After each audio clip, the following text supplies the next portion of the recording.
Wife cheated on me 2 months ago.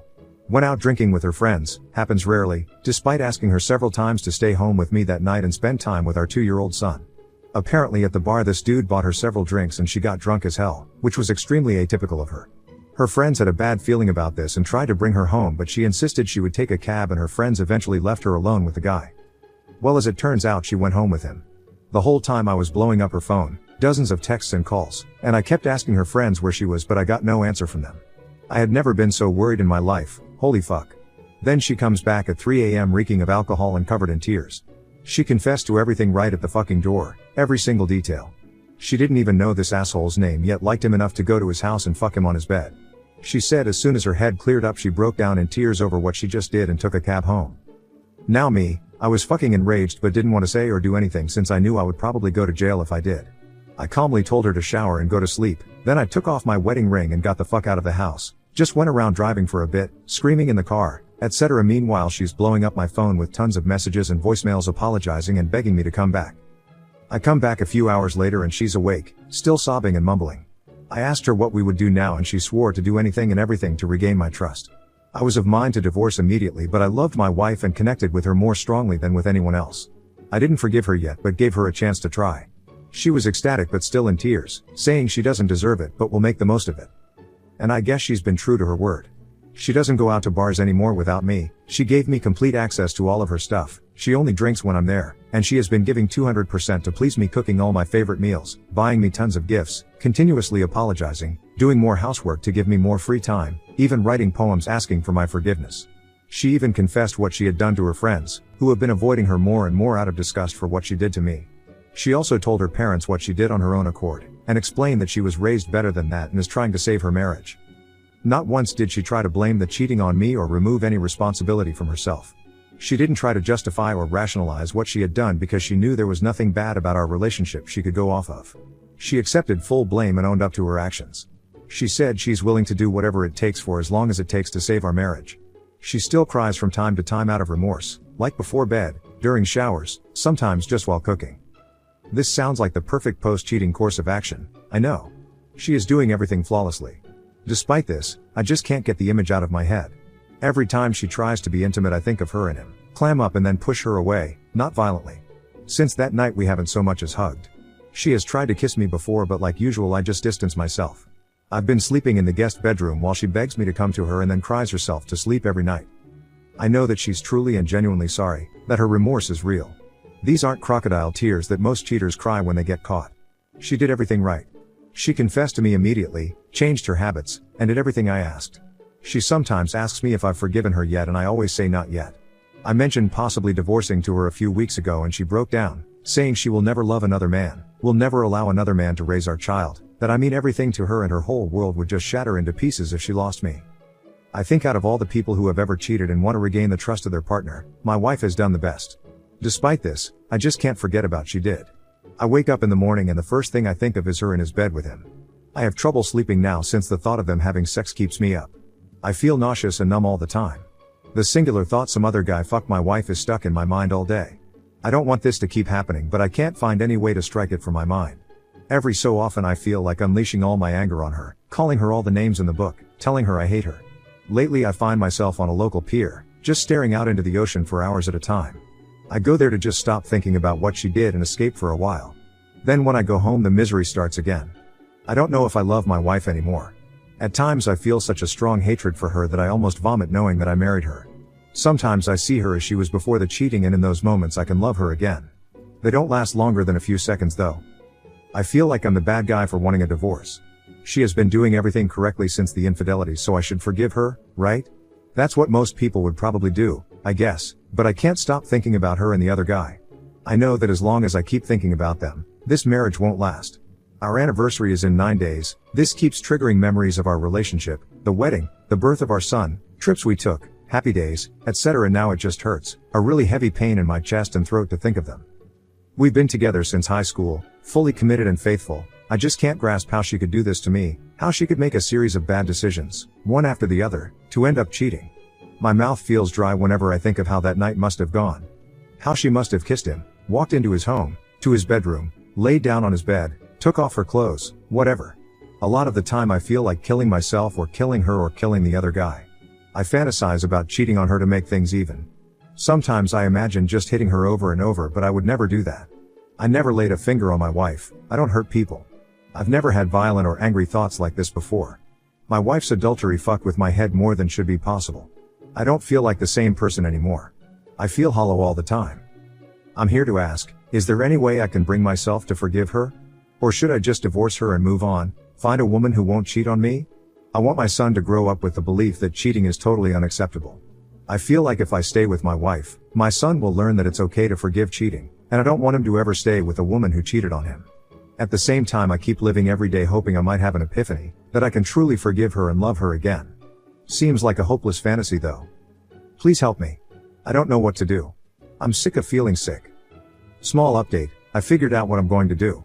I'm going to talk to her about possibly making it even somehow. I'll see what she says, and depending on her response I might try to reconcile or divorce without a second thought. Also, I'm going to ask her for the full truth about this guy. I find it weird that she remembers he's divorced 33 and not in shape but can't remember his name. Never mind, this is a bad idea. This was my vengeful side talking. I'm not going to try and make it even. I'm just going to get the full truth out of her and then steel myself to suggest divorce. Yes, I want her to suffer for what she did. As one user said in a PM, she will suffer most if I leave her. In her own words, she said that would destroy her. But I'm not divorcing her just to spite her, no. I'm doing it because I don't want to remain in a ruined marriage. I'm doing it because she betrayed me and I'm not willing to be a doormat and excuse her behavior. I probably won't change my mind, but I'll come back with an update later anyway. Update, meant to write this yesterday but didn't get around to it. I thought long and hard about what to do after reading all the responses and PMs, one of which said I deserved to be cheated on, and even had a phone conversation with another Redditor who was kind enough to lend me his time. I confronted her for the full truth yesterday. Same old stuff, her crying and apologizing and begging for forgiveness.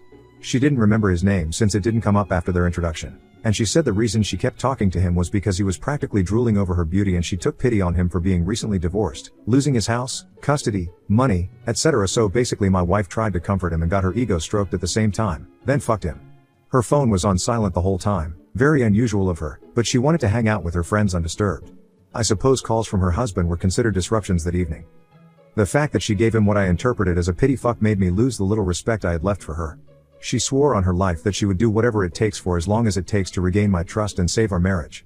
I asked her what lengths she was willing to go to and she said if what it takes is me having sex with another woman right in front of her, then she would go for it. If it took having a half-open relationship on my end, then she would do it. If it took her admitting to our son, when he's an adult, what she did, she would do it. She said she would do whatever it takes. I'll admit, I was surprised and touched by this. In that moment I understood that my wife was truly remorseful and loved me beyond measure. I saw that her apology, her efforts, everything she had done was genuine. I believed that she would certainly erase her crime if she could. I loved my wife. Then I remembered that many people go through life without ever cheating on their partner. That there are women who would never put themselves in such a situation that could lead to cheating. For the 12 years of our relationship, I have not strayed once, despite having several opportunities to do so. And I know that I deserve a woman who won't betray me. My wife did all she could to try and atone for her infidelity, but once something is broken you can't restore it to what it once was. I'd rather be unmarried than stay in a once broken, repaired marriage. Even if I took her back, the marriage would never be the same again and I'm not going to torture myself with such a life.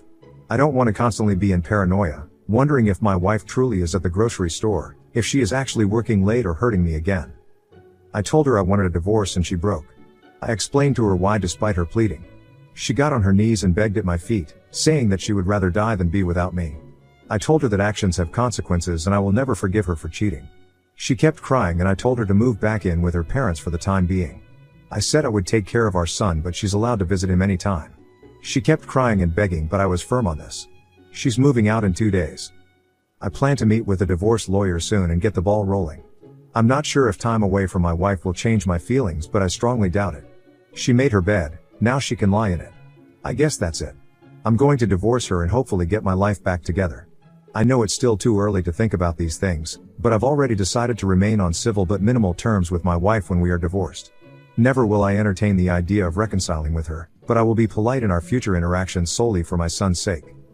For the next few months that we're apart, I'm going to make the most of it. I will focus first and foremost on my son. I will periodically check in with my wife's family to see how she is doing. I won't go out and mingle with new women until I'm divorced. I will spend more time at the gym to let out my anger. I will focus my free time on my hobbies, playing the piano and painting, also as a way to let out my emotions. I won't update anymore. Thanks to all who gave advice and tried to help me make the right decision. I'm confident in what I'm doing and I pray things work out for me. Now on to the next story. Story 2. I'll try to keep this short because I'm planning to go to a bar soon. I found out when she was about 6 months along. The guy, Brian, approached me at my work. "Are you Sarah's boyfriend?" I said yeah and asked what he wanted. He said he was sorry that he had slept with her and swore he didn't know that she was with someone. I don't believe that. He then pulled out his phone to show the texts between them. They had been sleeping together or linking up for at least a year. Then she found out she was pregnant and they came to an agreement to just pretend the baby was mine. In return, she wouldn't lose her perfect life and he wouldn't be responsible for a baby. I knew it was weird. We had been having problems trying for a baby and all of a sudden she got pregnant so easily. But he explained that he had been thinking about it and he recently became a Christian. He said that he couldn't live his life knowing that I was living a lie while his child didn't know their real father. So yeah. I told him I'd keep in touch, and to not say that he said anything just yet. I've had a lot of time to think but ultimately I decided to wait until she gave birth. To hurt her in her most vulnerable moment. I'll spare the details, but she went into labor, baby was born, and was taken to the NICU to be monitored for a bit. What should have been a beautiful moment of me holding my baby, was the most heartbreaking time of my life. Just knowing he was not mine hurt me. Once she was sewn up and comfortable I started packing up my stuff to leave. She asked where I was going and I just told her. I know I'm not baby's name's father. You can act all shocked but I know. Just ask Brian to come, I'm positive he'll sign the birth certificate. Then I left. She's been calling my phone over and over, even sending texts as I type this, and has even gotten her sister to call me a few times. It was hard pretending these last few months but I think I'm satisfied. I feel really heartbroken though. I was planning to propose to her on the day our baby was born. I was gonna make her the happiest woman ever. Oh well. I'm going to go get shit-faced now. Small update, head hurts, but I'm home and safe. I'll clear up a few things. Brian is going to be in the baby's life if it's his. I don't care what anyone says, I'm sure the kid isn't mine. I'll go get tested but me and Brian have been in contact since last night and there isn't a doubt in my mind. For those of you calling me a psychopath or whatever, I don't really care. You'll all forget about this post in a day anyway, while I'll have to live with this shit for the rest of my life. What I did wasn't amazing but I don't care. All I ever did was treat her amazing and this is how she pays me back. If you think this is fake, go read something else. Doesn't matter to me. Update 1. My girlfriend just gave birth to our first child. I know I'm not the biological father and I revealed I knew as soon as she gave birth. Hi everyone. I just wanted to start by saying I would have updated sooner but it takes a bit to get test results back. I've also been working on myself in the time being. Thanks for all the support. I'll cut to the chase. I am not the father. But I already knew that already deep down. Brian and the baby are a match so that pretty much answers that question. He's very excited to be a dad, even despite the circumstances. We've kept in touch this whole time and he's actually a really great guy. Goes to church now, volunteers at shelters, etc. I'm not sure if we'll continue to stay in touch after this but I wouldn't mind getting a drink with him every once in a while. I hope the kid does great in life. He should with Brian as his dad. As for Sarah, around the time I posted she had asked Brian to be with her officially since there was nothing to hide. As far as I know he has not taken her up on that offer and just wants to co-parent for the sake of being in his kid's life. I think that's very smart of him honestly. Me and her have talked as well. We talked about where it all went wrong. She felt as though I wasn't there for her fully and just felt unfulfilled. Which I understand. I wasn't always the best guy but I treated her the best I could. I guess it just wasn't meant to be. She started crying and I did give her a hug but I made sure she knew it wasn't cause I cared about her. She's offered to stay friends and for me to visit if I want but I declined.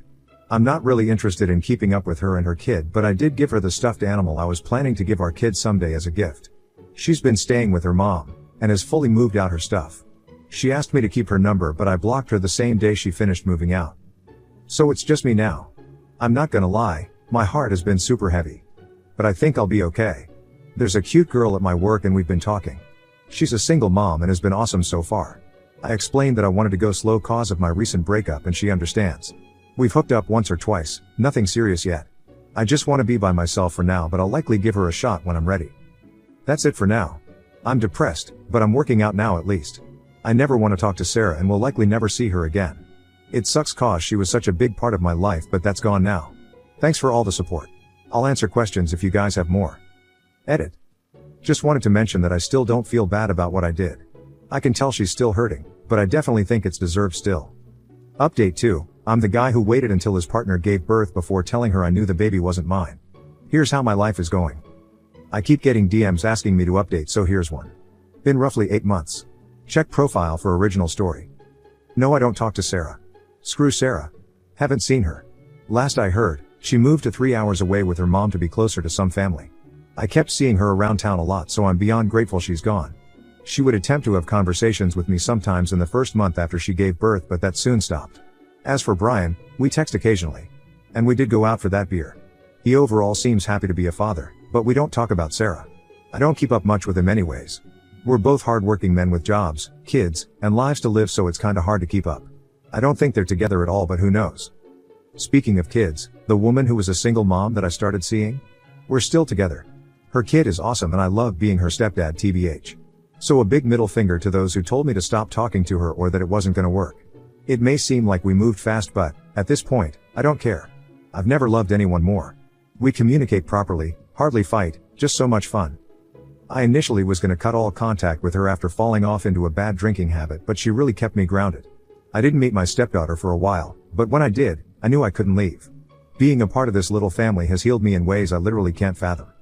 And before anyone says I just used them to deal with the trauma of not having my own kid, that couldn't be farther from the truth. I'm in therapy, I got my shit together, and most days I don't even think about my ex. Hell, I even forgot about this damn account.